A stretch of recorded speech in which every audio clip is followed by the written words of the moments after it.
नमस्कार मित्रों। फिर वहीं से हम रीस्टार्ट करते हैं जहाँ से हमने छोड़ा था।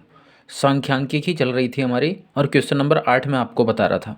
तो क्वेश्चन ये था कि संख्याओं 2, 3, 4, 6, 7, 11, 9, 15, 16 तथा 20 की माध्यिका क्या होगी, यही क्वेश्चन था। उसको देखते हैं कहाँ चल रहे थे हम लोग।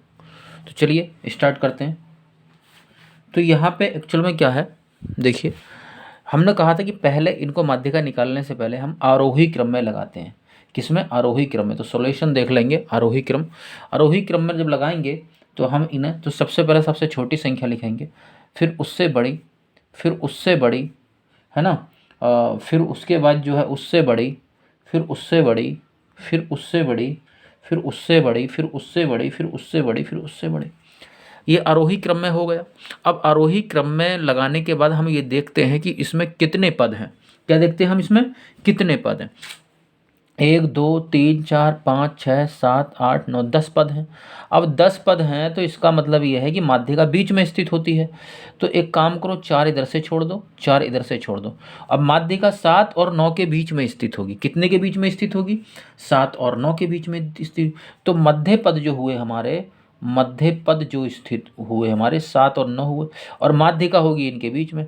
तो इसलिए माध्यिका बराबर हो जाएगा आपका 7 + 9/2, यानी कि औसत निकाल देते हैं। और उसके बाद जो है ये 16/2, यानी कि माध्यिका हमारी आ गई 8। और यही हमारा हो गया उत्तर। इस तरीके के एग्जाम में सवाल आएंगे और करेंगे। अगला सवाल देखते हैं। अगला सवाल क्वेश्चन नंबर 9 है। मैं सवाल लिख देता हूँ। संख्याएं 3, 5, 7, x, x + 2, 15, 17 तथा 21 आरोही, कौन से आपके दे रखे हैं, आरोही क्रम में हैं। किस क्रम में है? आरोही क्रम में हैं। यदि इनकी माध्यिका, यदि इनकी माध्यिका, यदि इनकी माध्यिका 12 हो, 12 हो तो x का मान बताइए। x का मान बताइए, ये आपका क्वेश्चन है। तो कैसे करेंगे इस सवाल को? सबसे पहले जो है सेम प्रोसेस वही है ना। आपको तो फॉर्मूला लगाना है माध्यिका का बस, ठीक है। हाँ, तो माध्यिका का फॉर्मूला हम लगाते हैं। तो देखिए हम पद गिन लेते हैं। ये तो ऑलरेडी है, तो हम यहाँ पे लिख लेंगे 3, 5, 7, x, x + 2, 15, 17 और 21। ये आरोही क्रम में ऑलरेडी है। अब हम पद गिन लेते हैं। 1, 2, 3, 4, 5, 6, 7, 8, यानी कि सम पद हैं। यानी कि इधर से छोड़ दीजिए 3, और 3 जो है आप इधर से छोड़ दीजिए। बीच में 2 पद जो हैं माध्यिका इन्हीं के बीच में स्थित होगी। किसके बीच में? इन्हीं के बीच में। अब माध्यिका बराबर सूत्र होता ही है आपका। माध्यिका बराबर होगा x, पहला ये वाला पद और ये वाला पद, x + 2 और बटे 2 करते हैं। माध्यिका आपको दे रखी है, कितनी दे रखी है आपके सवाल में? ये है 12। तो माध्यिका के नीचे 12 वैल्यू रख देंगे। x और x 2x हो गया और +2/2 हो गया। अब आप ये करिए, यहाँ से अगर हम यहाँ पे सवाल करना चाहेंगे तो आपका ये हो जाएगा 12 दूनी 24 हो गया, 2 + x + 2 हो गया। अच्छा, इस चीज़ को उठा के इधर लिख सकते हैं, क्योंकि बराबर में तो कोई चीज़ किधर भी लिख लो। 2x = 22 आ जाएगा। कैसे आ गया साहब? 24 में से 2 माइनस हो गया। और x = 22/2 का मतलब जान रहे हैं? 11। यानी कि x का मान जो है वो 11 आ गया, है ना। और आप देखिए x का मान 11 आ गया और यही आपका जो है उत्तर है। ठीक, चलिए अगला सवाल हम करते हैं। अगला सवाल फिर करते हैं। फिर मिक्स सवाल दिए हैं और धीरे धीरे आपको छोटे छोटे सवाल हम कराने का प्रयास कर रहे हैं, तो आपको जल्दी समझ आ जाएगा। और अगला सवाल ये है आपका, सवाल नंबर हम अगर 10 कहें, 10 व्यक्तियों के भार का समांतर माध्य, कह रहे हैं 10 व्यक्तियों के भार का, 10 व्यक्तियों के भार का समांतर माध्य, समांतर माध्य 10 व्यक्तियों के भार का समांतर माध्य जो है वो 45.6 है। तो कह रहे हैं योगफल बताओ। अरे वही सवाल है बाबू, योगफल बताओ। योगफल। तो समांतर माध्य x बराबर सूत्र होता है ना सिग्मा x बटे सिग्मा n। 10 व्यक्ति हैं तो n की जगह रख दो। अब यहाँ से अगर किसी समांतर माध्य 45.6 दे रखा है, सिग्मा x यानी कि योगफल निकालना है और n का मान तो आपको दे ही रखे 10, मल्टीप्लाई करनी है आपको। तो अगर हम यहाँ से मल्टीप्लाई कर दें इसकी तो सिग्मा x बराबर हो जाएगा 45.6 गुणा 10 और मल्टीप्लाई करेंगे इसकी तो 4560 आ जाएगा और पीछे से एक के बाद पॉइंट है तो 456 जो है उसका योगफल आ जाएगा। ठीक है ना, 456 क्या आ जाएगा उसका योगफल। चलिए और करते हैं आगे। अब सवाल में कह रहे हैं, एक बहुत अच्छा सवाल ये है, सवाल नंबर अगर हम इसको 11 नाम दें तो सवाल अगला कह रहे हैं, ये कह रहे हैं कि यदि 5, 10, 15, R, 20, 35 तथा 40 का समांतर माध्य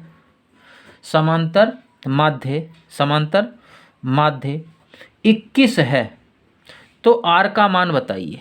तो R का मान बताइए, R का मान क्या बताइए। तो इसके लिए तो बस वही है, समांतर माध्य 21 है। फॉर्मूला डायरेक्ट आप सॉल्यूशन लिखेंगे और समांतर माध्य x डैश का मान 21 दे रखा है। क्या दे रखा है? 21 x डैश का मान दे रखा है। तो चलिए करते हैं इसको, x डैश का मान 21 दे रखा है और हम देख लेंगे कि यहाँ पे जो है कितने पद हैं, 1 2 3 4 5 6 7, यानी कि n बराबर है 7 पद हैं। कितने पद हैं? 7। फॉर्मूला लगा दो बस उत्तर आ जाएगा। चलिए इसका सॉल्यूशन हम यहाँ कर देते हैं, है ना। क्वेश्चन नंबर 11 का जो शेष सॉल्यूशन है, क्वेश्चन नंबर 11 का जो है शेष सॉल्यूशन जो है वो यहाँ कर देते हैं क्योंकि जगह है यहाँ। तो आप देखिए सूत्र लगाइए, आप सूत्र लगाइए। सूत्र है आपका सिग्मा x बटे सिग्मा n बराबर, है ना, ये ठीक। हाँ तो लगा दीजिए x बार बराबर हो जाएगा ये x बार। तो इसका योग पूछा है तो योग तो रखना ही पड़ेगा ना। 5 + 10 + 15 + R + 20 + 35 + 40 बटे 7 और इसका माध्य दे रखा है 21। 7 की मल्टीप्लाई 21 से कर दो, 7 दूनी 14, 140 और 7 वो 147 हो गए। और ये भी जोड़ लीजिए, 10 5 15 और 15 30, 30 और 20 जो है 50, 50 और 40 90, 90 और 35 कितने हो गए? 125 हो गए क्या? 125 हो गए क्या? बिल्कुल। तो 125 + R बटे 7 बराबर हो गया 147। तो अब आप ये करेंगे, 7 की मल्टीप्लाई तो आपने कर ही दी ना, तो यहाँ से हटाइए ना इसको। तो R बराबर आ गया 147 - 125।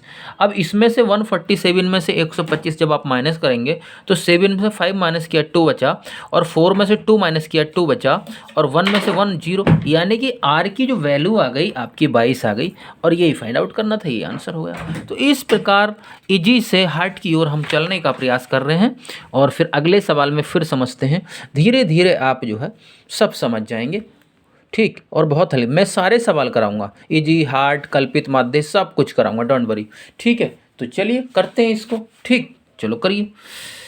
तो अगला सवाल जो है, अगले सवाल में क्या कह रहे हैं, ये अगले सवाल भी इसी टाइप का है ना।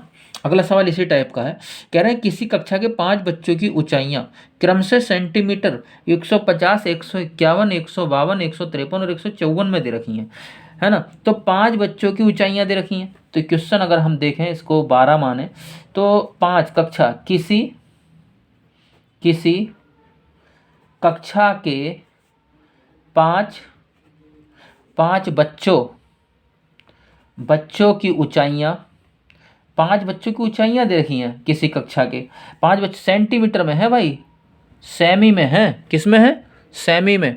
सेमी में क्रमशः मतलब 1/1 करके क्रमशः 150, 151 और 152, 153 और भैया 154, है ना, ये है। तो छठवें बच्चे की ऊंचाई ज्ञात करो।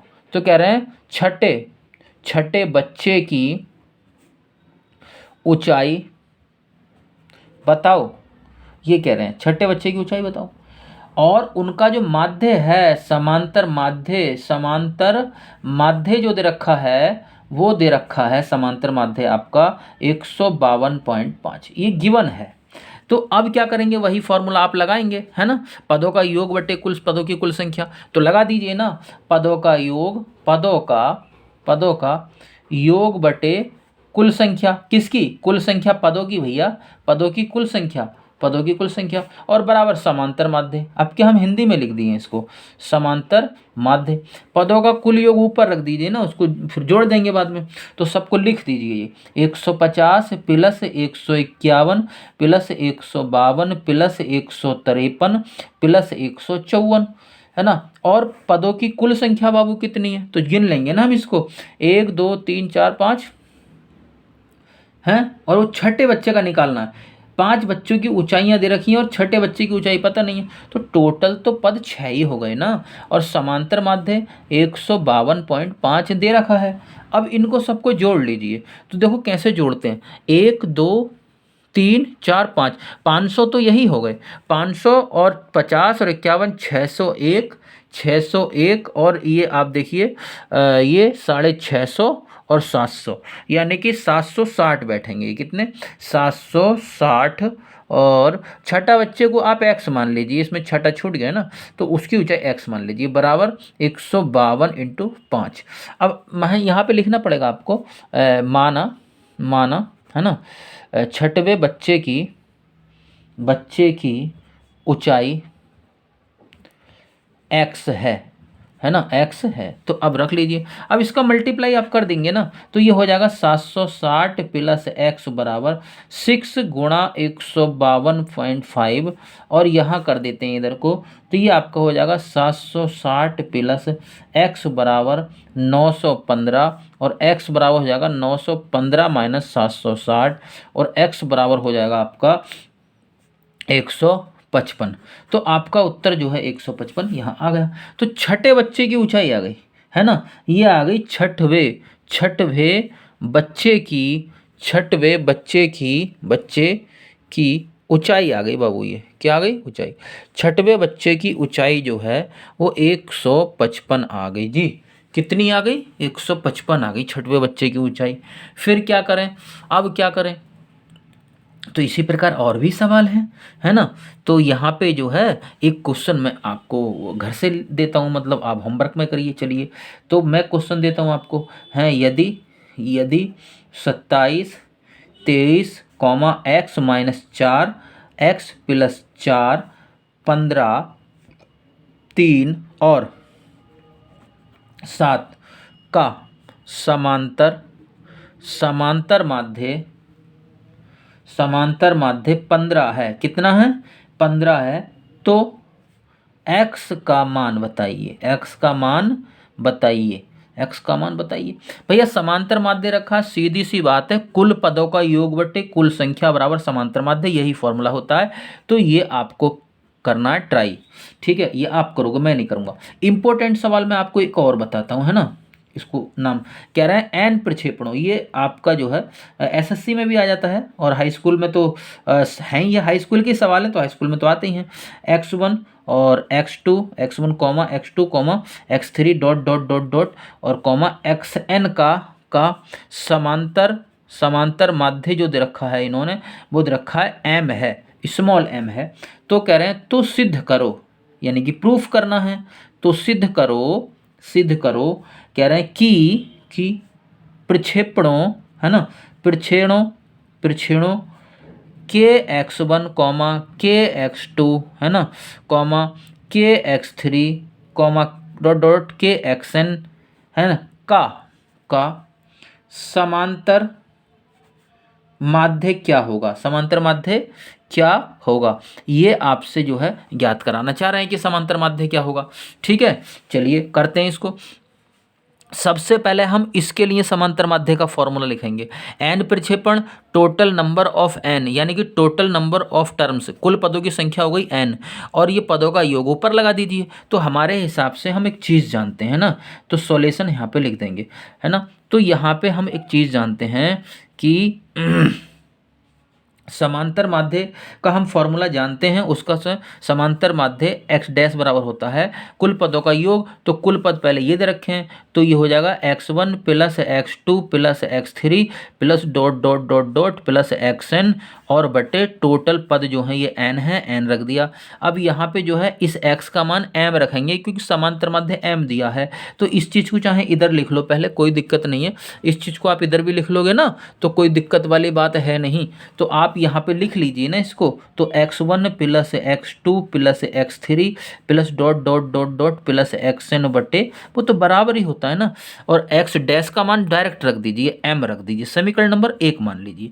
अब इसी के रूप में इसको भी बनाइए, है ना। तो ये कुल पदों का कुल पद दे रखे हैं और इनका समांतर माध्य भी निकालना है, तो ये कितने पद हैं हमें ये देखना पड़ेगा। तो ये भी तो एन ही पद हैं, ये भी तो एन ही पद हैं भाई। हाँ, एन तक जा रहे हैं, कैसे पता लगा, क्योंकि एक्स एन है तो एन पद हैं। तो यहाँ पे भी अगर हम देखें इसका तो के, है ना, सिमिलरली लिख देंगे या इसी प्रकार लिख देंगे, इसी प्रकार हिंदी में लिख दीजिए। चलिए, तो इसी प्रकार लिख दीजिए, तो ये हो जाएगा के x1 कुल पदों का योग प्लस के x2 प्लस के x3 और plus dot dot dot dot plus के xn और बटे n बराबर जो है का समांतर माध्य क्या होगा, है ना। समांतर माध्य हमें निकालना है, तो इसका समांतर माध्य क्या होगा ये हमें निकालना है। तो समांतर माध्य हम मान ले रहे हैं कि समांतर माध्य जो है इसका बाई होगा। हमने माना, ये माना लिख रहे हैं, माना बाई होगा।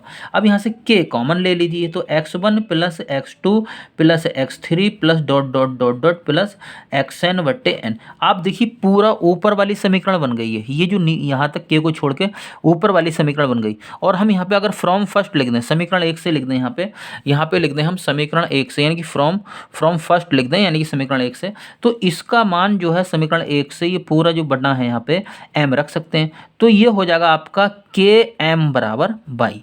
यानी कि आपका अगर उत्तर देखें तो समांतर माध्य जो नया था, समांतर माध्य जो पूछा था इसका, वो हो गया के m और ये हो गया आपका उत्तर।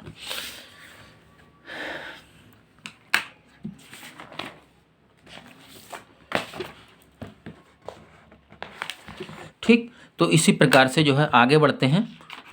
हम समांतर माध्य ये मान के चलिए 5-6 लेक्चरों में पूरा करा देंगे, चाहे आईएएस की परीक्षा हो, पीसीएस की परीक्षा हो, हाई स्कूल की परीक्षा हो, कहीं से भी आपका बच के नहीं जाएगा, सब करा देंगे हम।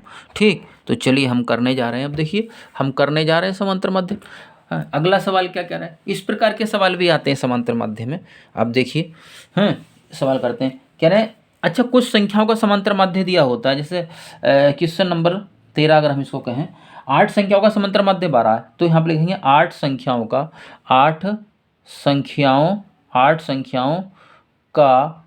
समांतर माध्य, 8 संख्याओं का समांतर माध्य कितना है, 12 है। कितना है, 12 है। तो नवी संख्या अपठनीय है, मतलब ज्ञात नहीं है ना, अपठनीय। नवी संख्या बाबू अपठनीय है, अपठनीय है। यदि यहाँ पे लिखेंगे यदि सभी नौ संख्याओं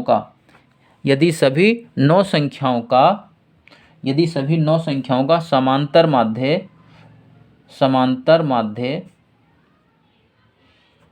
13 है। कितना है, 13 है। तो अज्ञात, अपठनीय मतलब अज्ञात संख्या बताओ, अज्ञात संख्या। ये मान लो सवाल, इस टाइप के भी सवाल आते हैं, तो हमने लिख दिया है 8 संख्याओं का समांतर माध्य कितना है, 12 है, और नवी संख्या अपठनीय है, तो उसको x मान लीजिए।